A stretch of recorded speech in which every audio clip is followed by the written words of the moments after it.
Ladies and gentlemen, better him than me, Mr. Gary Kroger. You know, your intro to my intro has become the intro. It's really nice. It's kind of a deflection. It's more like, and here's you. Well, no, you used to just count down and then I'd go and I'd introduce you. But now I like this. Okay, good. Well, I'm glad I think you liked in the beginning you wanted to give me most of the sort of workhorse hosty stuff, which I'm about to do. That's how I see you, workhorsey. You're workhorsey. But now you're taking on more of that, and I like it. Well, enough said. Welcome to the Gary and Kenny Show. I'm the Gary, and you met the Kenny. I'm in Waterloo, Iowa, where we've had all sorts of inclement weather. Tornadoes. We can talk about that if it's interesting. And Kenny's in Calabasas, where it's been lovely. Absolutely lovely. No heat dome. No heat dome. No, amazingly, surprisingly, that when there's a heat dome, we're usually included, but this time we were not included. Well, the heat dome is caused by a temperature inversion, right? And there's you're the weatherman on Curb Your Enthusiasm. You tell me. Meteorologist, thank you, meteorologist. Can we talk about your trip to California, please? Because I think there's substance here, Kenny. There's substance here. My wife and I. We might finally find substance as we mine each week, looking for substance. My God, Kenny, I think I found it. I think, well, or it could just be another one of our efforts that just kind of fizzles and goes nowhere. But there's a serendipity here because I was thinking as my wife and I were traveling to the Quiz Show Expo. As our viewers may or may not know, I was a quiz show host for a couple of shows and announcer on a couple of shows, and et cetera, et cetera. And so they invited me, and it's one of those things like Comic-Con where you just sit there with pictures of yourself and you charge people, a few bucks for an autograph. What was the name of this convention or event? It was called the Quiz Show Expo. Oh, okay. And it was showing new quiz show, or is it just classic quiz shows?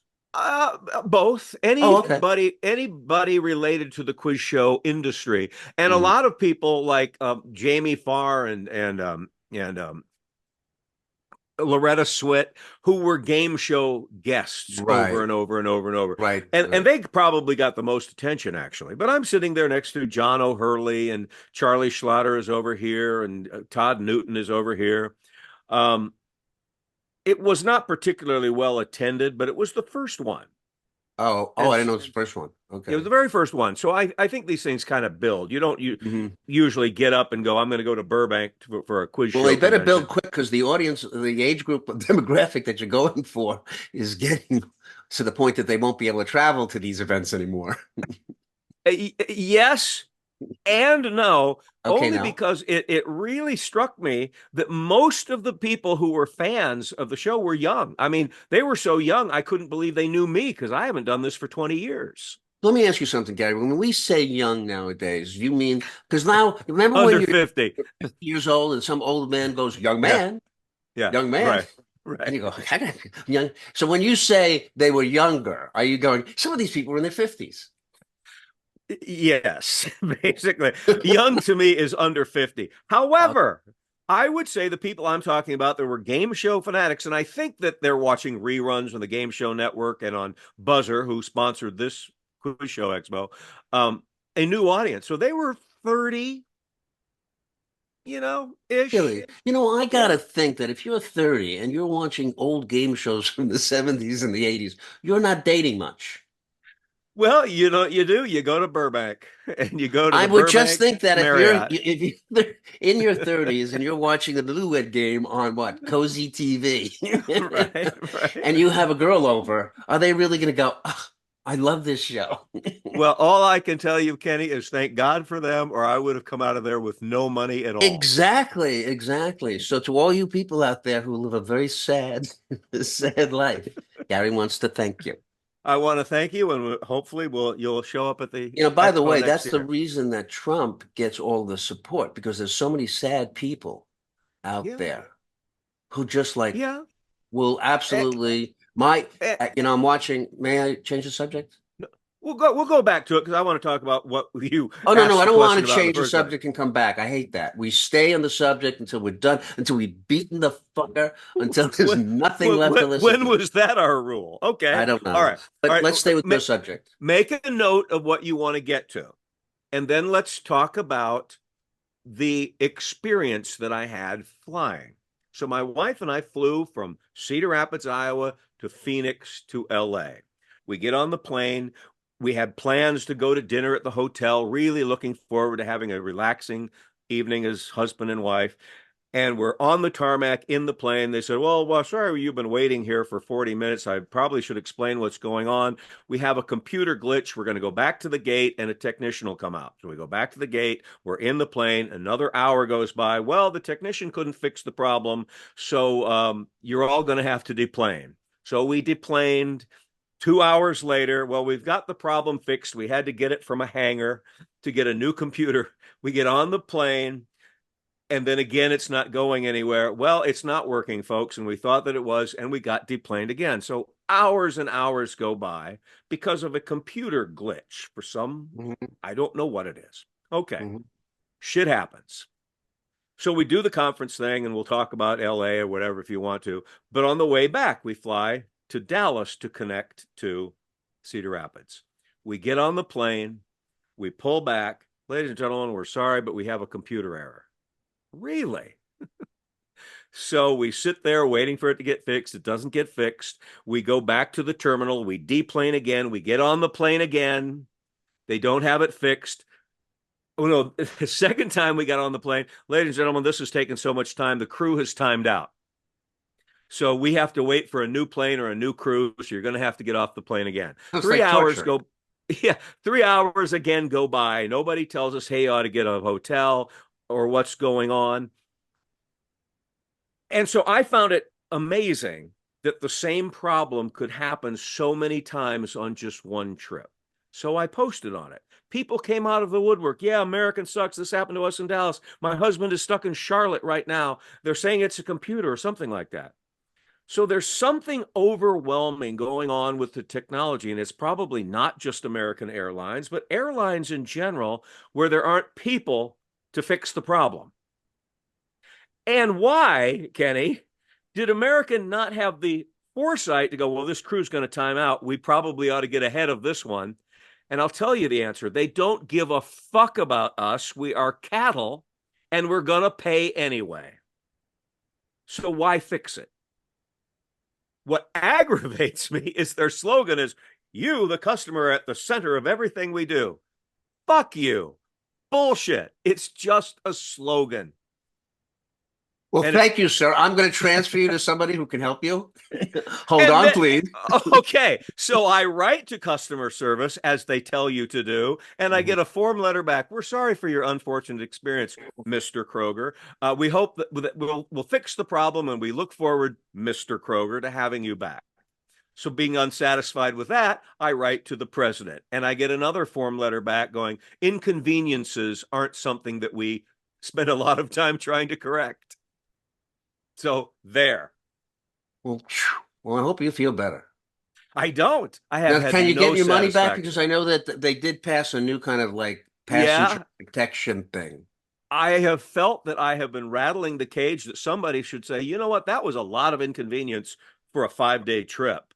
And it's mechanical failure, customer service failure. But there's so many things that you bring up in that story that, you know, it's like you could deal with like the problem with the airline industry and what Ronald Reagan did and why we're only down to 4 and the whole idea. You could talk about that, or we can talk about the technology and how we're all victims of, you know, these kind of things. And when you talk about, you know, people's involvement, which I actually think is the big thing, which is going to be what job would you recommend somebody in the future? I would not recommend they go into the trucking industry because that's going to be automated. It's all going to be automated. So you'll never reach a person anymore, ever. But again, what would you recommend to somebody if they were in college and they were looking at a certain profession that you'd go, you know what, it's really not going to happen anymore because there's going to be so much AI and robotics is really developing. We're going to have robots. I can't even say become a voiceover artist or an actor necessarily. Absolutely not. And or a director, a writer. Absolutely not. And I'm seeing more and more AI stuff. A personal example was this. You should watch this. Everybody should watch this. It's the rise of Nazi Germany on Netflix now. They sampled the voice of a guy who wrote a book about the whole event. Okay. And he was like the brilliant on the whole thing of the rise of Nazi Germany. And they sampled his voice from a small recording back in 1946. And they took from that one small recording and were able to have him narrate the entire show. And he's been dead for 40 years. But that was his actual voice. I've heard Beatles songs by the Beatles that sound like the Beatles that are completely AI. And the other thing, so then I watched a video on YouTube, which was completely AI, showing this guy on The View espousing what great person Trump is. The hosts, you know, Whoopi Goldberg, and the hosts looked like idiots. It was just cuts, but it looked 100%, right, 1,000%. And half of the population doesn't bother doing any homework, any fact check, factcheck.com or anything, so they accept that. And okay, and two things about repurposed that. memes, for example. Yeah, because I clicked on that, my algorithm, fucking algorithm, I hate my algorithms. We'll talk about more about my algorithm. I got an incident with my algorithm on my music too. But my algorithm on my fucking YouTube thing, I clicked on that one thing, and now it's all right-wing fucking propaganda. I can't get it off. Yeah. Happens to me all the time. And so my YouTube page is now filled with everything about that. So, and it's because my algorithm. I swear that things that I talk about in the house, you have Alexa, right? Get picked up by Alexa, because then I'll start getting banner ads for it. It's unbelievable. It's yes. So it's bizarre. That's where we're going. And you asked the question, what would you recommend? Well, I don't know. I mean, I'll tell you what I recommend. Going into counseling. My son's going into family counseling. Seriously. I don't see how AI is going to take that over. So healthcare, any mental health and healthcare are going. Well, he's going into that. This is my image of the future. You ready? Yeah, I'm like this. I can't wait for it. So we have robots, right? Uh-huh. To do everything for us. But every once in a while, the robot's going to break down. So you bring a guy out and you have him fix the robot, right? The robot guy, yeah. Then they come up with a robot that can fix the robot. Right. So then you need a robot. So when that second robot goes down, you have to find the guy who can fix the robot. Which is really what's happening. Yeah. Because each time you expand that, there's one less human involved in the process. Which means that at some point we're going to have all these variations on robots, and maybe 20 people in the world are the most valuable people in the world that know how to fix the final robot. Know how to fix robots.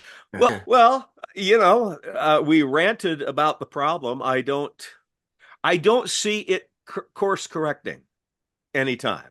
I mean, it was really interesting to post this on Facebook and see so many people going, yes, I understand. You're right. You're right. I think we have the numbers, but I don't think we have the power to change this corporate paradigm. Money is, we're a capitalist system, and it is just you're only successful if you have money. Correct. Which is why my wife and I have wine every night at 5 when she's done working, and we look through old houses where we can just get off the grid. We're looking at a place in Nova Scotia. And again, we're sort of dreaming, would we really be happy in Nova Scotia? Can the kids visit? But part of us literally just wants to get away from it all. Well, yeah, there's a large, there's many people that feel exactly the same way. And that's why we're in this situation. I'll go back to that show I mentioned before on Netflix about the rise of Nazism, but what's going on here in America was exactly what was going on there, which is you had an enormous amount of the population that just felt left out, and they wanted to get out. They couldn't take it anymore. And that's how Hitler rose, because he said, you're all victims of the system. I'm a victim of the system, and you're a victim. And if you listen to Trump nowadays, and I didn't want to talk politics, I really didn't. But if you listen to Trump, it's all about, I'm a victim, you're a victim. Right. It's the exact same message. And I heard a Trump supporter, one of those things on Instagram, where there's interviews of Trump supporters on the periphery of any of his events, and they have the flags and the hats, and they're always crazy. But they were saying, you know what? I just want change. Anybody that's different. He's a disruptor. And I know he's not perfect, and I don't like everything that he says, but I know he's just going to go in there and change it all. But the one thing I can't reconcile, is the fact that, and I suppose it's true with evangelicals as well, is that poor people give rich people money. Yeah. This It's guy like goes out buying a there. lottery ticket. I'm a They figure billionaire. that's I'm a billionaire. I have so much money. You have no idea. By the way, can I borrow 10? right. Right. And I think it's the psychology of believing, well, those are the people I want to be my friends. I want to support them. I want to give them all the avenues to wealth because that's my best shot at getting there myself. Yeah, to be honest with you, I really didn't want to talk about politics today because it's just overwhelming. It There's is. just so And many different battlefields that are going on and issues that are going on. I I'm know. bombarded by them all. And Hunter Biden was found guilty on all counts with the gun I charge. don't want to get into it, Gary. Okay, It's I just this understand. rabbit hole of distress. Yes, I So understand. let's talk about something else. Okay, so you were in Los Angeles. Yeah, You at this game show thing. yeah. So how's Bob Eubanks, the newlywed guy? Did he give you like a nod, like you did good, Gary, on the newlywed game, or did he No, basically like you were a disappointment? he does. He's 90. He's a million years old. He doesn't remember. When I did the newlywed game, he hated it so much that he took it over again and did another year. But his year after mine did worse than mine. He got lower What was ratings in his the same objection time to slot. yours? We changed the format. We had some different games to make it more contemporary, Mm, which is what mm, always happens. right. Purists didn't like it, and he was a purist, obviously. So I had heard that he hated everything about it. So I went up to him and I sort of reminded him, "Hey, you took the show back because you didn't like it." And he goes, "Oh no, no, what, you did the show?" And I go, "Yeah, I did it before Carney Wilson did it, and after Paul Rodriguez and stuff." He goes, "Oh, Hmm. that's great, Gary." He Mm, couldn't have been nicer, but he right, didn't remember any of the right, right. issues. I got you. Let me ask you, game shows are very popular again. They tell password. Yeah, All the yeah, old yeah, game shows are back, yeah. but not the newlywed game. I didn't know that. I figure there's always some version of it, but you're probably right. I don't think they're in production. I'm going to query this. Can I Query query this? away. Query it. Query it. I don't think you could get away with it today. I think there's so many politically incorrect things about it Interesting. because in a lot of ways it's very Yeah. misogynist, isn't it? Misogyny wasn't coming to mind, but it's stereotypes of Stereotypes. The of of housewife. the You're the housewife. You're not working. right. I'm the guy. I go to It, work, and it this is it the fed anecdotes of on our the life. humor that came from gender stereotypes. Right. And even mine did because there was one episode where I would say she does, she gardens in her panties or whatever. And the guys would have to figure out if that was their wife. And they'd throw I up a wonder if sign a that said, "That's my gay wife." newlywed game would work. The gay newlywed. Well, of course it would. I No, mean, it wouldn't. there's a space for any idea you can possibly come up with, probably. But you're also right. Does the humor play with the stereotypes? I mean, Bob Eubanks and I did a panel, and there was a nice little audience. And somebody's always going to ask, "What's the story with the strangest place you ever made whoopee?" And he Exactly. tells the in the butt Bob story. Right. Right. The only correction he makes is it was actually in the ass Bob, which Hmm. I think is better. But this was 20 years ago for me. We weren't really exploring gender fluidity and non-binary issues and things like that. It wasn't in the consciousness yet. And what this younger generation is saying, who are demanding to be identified with the pronouns that they're telling us, is that maybe all of this sexual identification in terms of definition isn't necessary. This is who I am. This is how I feel. It's it's a potpourri, if you will, of thoughts and sexualities. And Well, let me ask you this because we had the little bit of a discussion at the event. I was Steve Oakes' party, his yes, birthday the party. Oaks, the Oaksmen. Anyhow, about this idea of um, all of the different pronouns and identities that people are being asked to be called. As far as I don't identify as a I or a me or a thing. I identify as a they or Right. all the different kind of things. I can't help but think that perhaps that's going to be passing. It's very confusing for people, and I don't, and Mm-hmm. I think confusing things don't last long. I agree. So I'm wondering if maybe in the next generation people won't be. They'll say, you know what, you can call me me or call me I or call me whatever, because it doesn't matter. But when you're asking everybody else to kind of like, because we were trying to sort it out, because somebody was telling a story about people they know, they wanted to be identified as him, her, or they, or whatever the thing was, and it got confusing. Right. And it's inconvenient, basically. I mean, however you want to see yourself, that's fine. But if you call me to pick you up at the airport, I want you to know how many people I'm picking up. Right. So don't say, don't pick us up at the airport and I show up and it's just you. Right. The reason these words exist, these specific words, are just to make communication simpler and understandable. Right. As you say, the whole idea of naming she, he, whatever, was just to have a general concept of who it was. Right. That's more clearly identifiable. I knew who was coming up the road. It wasn't like a whole bunch of people on a horse. It was just one person on a horse. Right. It like, who I didn't want to yell, hey, you? They're coming. And we all look out and there's one guy on a donkey. Right. So anyway. Who robbed you? They did. They did. They were he or she. So I'm hoping that will go away. I don't know when it will. I believe it will. You know what? It went away, and I'll tell you, it was good. Remember when we weren't supposed to call black people? They had to be called African Americans. Yes. And we all went along with it until we finally realized it's much easier to say black than it is African American. So I've had this conversation. It is. Let's just African American was very nice. I get it, no problem with it, but it's too long and it's got a dash in it to write out. Right. I, Kenny, try to play by the rules that others give me according to what their needs are. All I ask, whether it's gender identification or how I describe your cultural heritage, all I ask is don't get mad at me when I make a mistake. I understand why. And I believe that the expansion of kindness is a good thing and respect. But if I make a mistake because of my old ways, if I can make money, just correct me. I won't, because if I can make money by your mistake, I'm going to do it. Let's say you make a mistake and the person happens to be recording on their phone. Okay. Now you've made a blunder, haven't you? Right. What if I put that on my social media page? And let's say your blunder was really, in a way, it was out of context or whatever, but I got people to click on it. Yeah, right. I'm not mad at you. I'm thrilled that now you've given me clickbait. Which is why I want to get off the grid.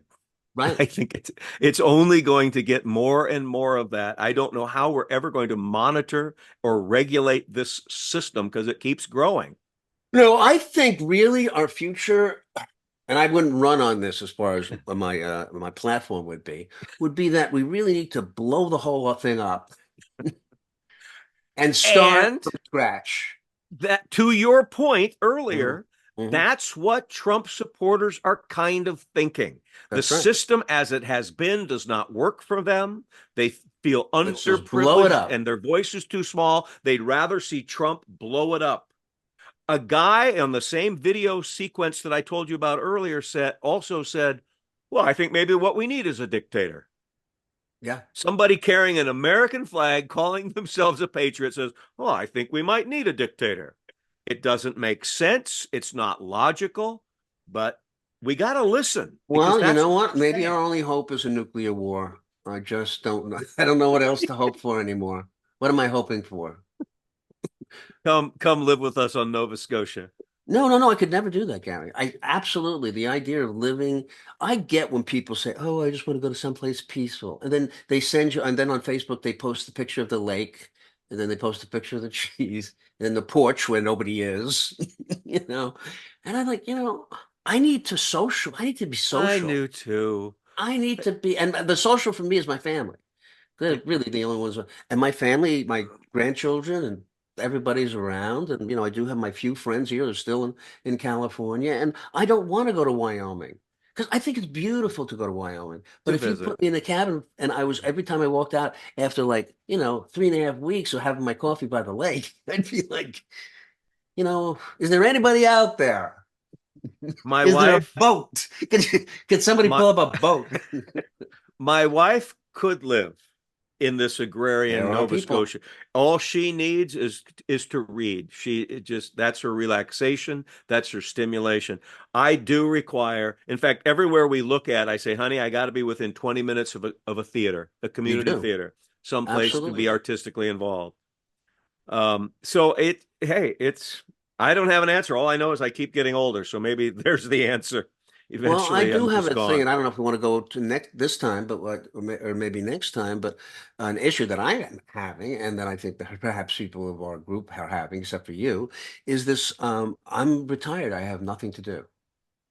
What am I supposed to do? That's a See, good you're issue to bring great. up. You go down to like the school and the thing. You social. Yeah, You go out there and you have musical theater. I can't do musical theater. I So understand. well, I'm not in Los But Angeles. are you saying you wouldn't direct it? I think you'd be fantastic. This is Los Angeles. It's such a market that it's so big. Yeah, You okay. can't just, See, anyhow. yeah, See, in a smaller community, they might go, "Hey, Kenny, come on, you of can course, do it," and they would, Kenny, and they they would, would, and just I'd like go, they "You do ever for look me. at?" Yeah. Anyhow, so that's a big dilemma. Is like, what do I do? My friend sent me some links to try to find a job teaching, but you know, they're asking you to put together a whole like, resume and shit. Like, Well, and listen, I'm unless just you're telling. Can you just check out my website? They right, want, your CV. We used to call it a resume, but now it's a CV. I didn't know that. Yeah. What's CV? What's that an acronym for? Curriculum vitae or something like vitae. Really, Curriculum, yeah. really. Anyhow, Um, I haven't done the paperwork to try well, to do unless you're that. teaching at a charter school, you need a master's degree You need too. a master's, exactly, exactly. Anyhow, there's that. So I don't know what else to do. I'm not going to do like my friends volunteer for stuff. I'm going to tell you what to do, Kenny. Oh, I hope you listen to me. oh, You are so funny. You're uh-huh, so intelligent. uh-huh. Right. Right. It doesn't have to be about Kenny, even though it can be about your experiences. But your perspective on politics, on social issues, the things that what would Kenny do Well, are how would really I mean, I think enjoyable. I appreciate that, but I have so many friends that I think are funnier and better writers, and I see them and they're writing, but it just goes out there and then never. It's hard for them to get an audience, like us trying to, get people's attention. There's everybody's out there in the internet, and I Right. feel like I would write it, but I'm just like I would like to be able to get feedback from people, so that I would hear I, back. I I get that, but I'm going to give you another piece of this. You're retired and you got a pension, so your bills are getting paid.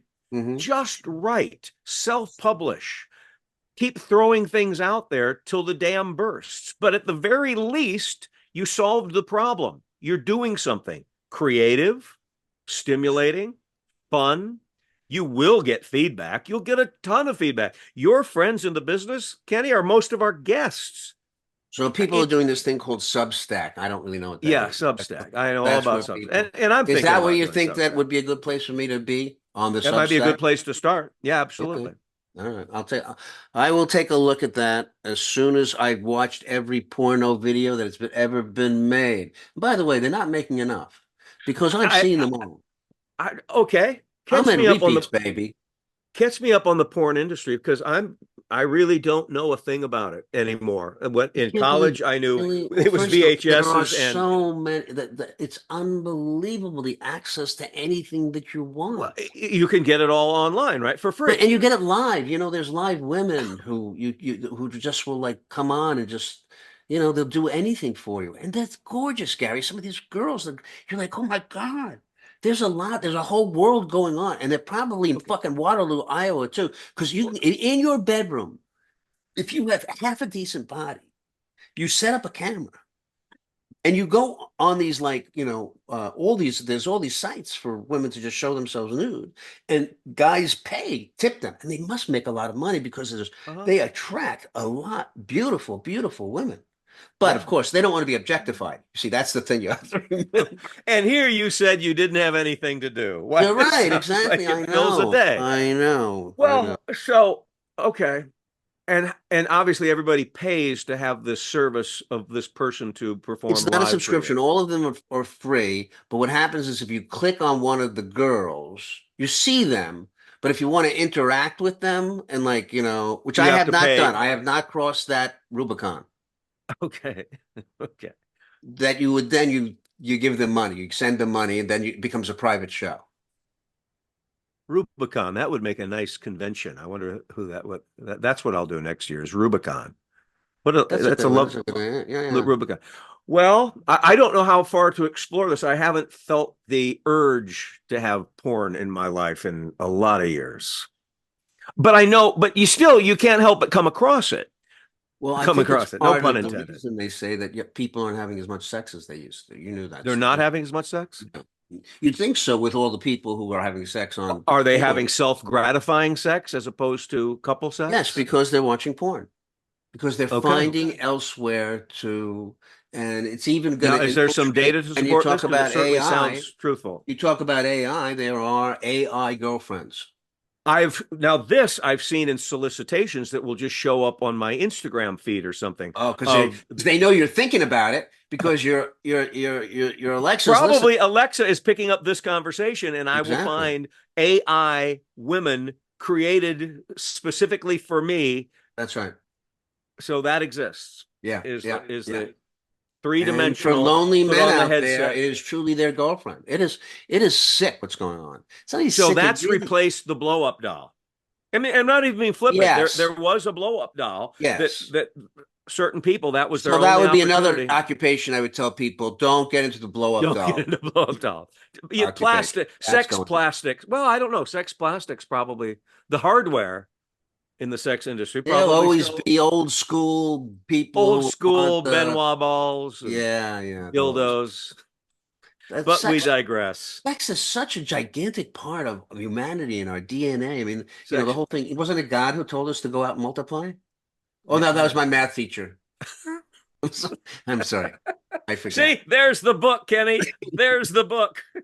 I'm not even kidding. You would be good with Woody Allen's Without Feathers, or one of those just sort of potpourri of Kennyisms. Well, I'm serious. Okay. I'm serious. I know. I should. I will. But it's a nice sentiment. Thank you, Gary. I appreciate it. But Kenny, I think we have exhausted our time. I don't tell think the we people need to what you need to tell them. They need to hear it, Gary. I know. I want them to hear it for you. We like comments because that shows us if we're on a track that you enjoy. We like your criticism more than Kenny's criticism. We are on all the popular podcast platforms. We have our own YouTube channel, The Gary and Kenny Show. That's a great place to give us feedback, give us a thumbs up. We are on DBTV, which is a streaming service. And what else are we on, Kenny? That's kind of it, but that's a lot. Well, I have assorted medications that I'm on, but that's a different thing. Well, that'll be the next episode. Anyway, thank you for watching and or listening to The Gary and Kenny Show. I'm Gary, that's Kenny, and we'll see you next time. Have a good night.